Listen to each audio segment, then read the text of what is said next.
Day 44, 7th, 8th vocabulary. 27.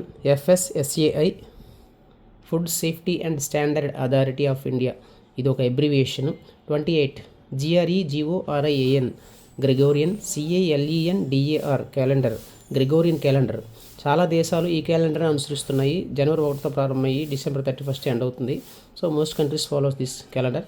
29. HEREDITARY, hereditary, jeans passing from parent to child. తల్లిదండ్రుల లక్షణాలు jeans ద్వారా pass అవుతాయి కదా, వాళ్ళ రూపము లేదా మాట తీరు, అది హెరిడిటరీ అంటారు. 30th. HERITAGE, heritage, property from parents to children. తల్లిదండ్రుల తాలూకా ఆస్తి లేదా తల్లిదండ్రుల వారసత్వం, తల్లిదండ్రుల తాలూకా సంస్కృతి, ట్రెడిషన్స్ అండ్ కల్చర్ పిల్లలకి వస్తుంది కదా, దాన్ని హెరిటేజ్ అంటారు. 31. ఇది తప్పిచ్చాడు టెక్స్ట్ బుక్లో. ఇన్స్టాస్టబుల్ ఇచ్చాడు, తప్పు. Intangible means something that cannot be physically touch. INTANGIBLE, intangible అంటే ఫిజికల్గా టచ్ చేయడానికి అవకాశం లేనటువంటి థింగ్స్ని ఇంటాంజిబుల్ అంటారు. ప్రధానంగా మన ఫీలింగ్స్ ఉంటాయి కదా, టచ్ చేయలేం కదా. అలాగే డిజిటల్ కరెన్సీ అంటే కనపడదు, దాన్ని టచ్ చేయడానికి అవకాశం ఉండదు, ఇలా మాట.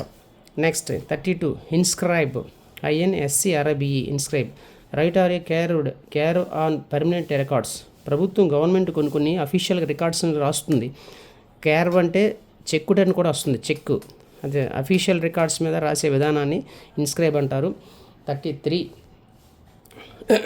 INTRICATE, intricate, arrange small parts as large, చిన్న పార్ట్స్తో కలిపి కొంచెం పెద్ద వస్తువును తయారు చేసేటటువంటి విధానాన్ని ఇంట్రికేట్ అంటారు. ఇంట్రికేట్.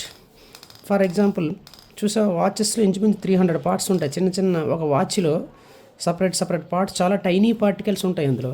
దాన్ని తీసుకెళ్ళి పెద్ద ఒక వాచ్గా తయారు చేస్తారు కదా, చాలా కాంప్లికేటెడ్ వర్క్, అది చాలా కష్టంతో కూడుకున్నది, చాలా కష్టం అన్నమాట, intricate.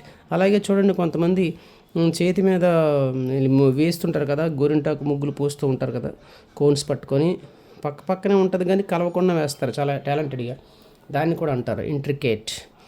34. Invoke, call upon a prayer, అంటే దేవుడిని ప్రార్థిస్తుంటారు, దేవతల్ని పూజిస్తూ ఉంటారు కదా, పూజించేటప్పుడు పిలుస్తూ ఉంటారు, అమ్మ తల్లి బంగారమ్మ అది ఇది అని చెప్పేసి తమకు కావాల్సినటువంటి మొక్కులు తీర్చుకోవడం కోసం దేవుడిని పిలుస్తూ చేస్తూ ఉంటారు కదా, అలా విన్నవించుకోవడం అంటారు కదా, దాన్ని ఇన్వోక్ అంటారు.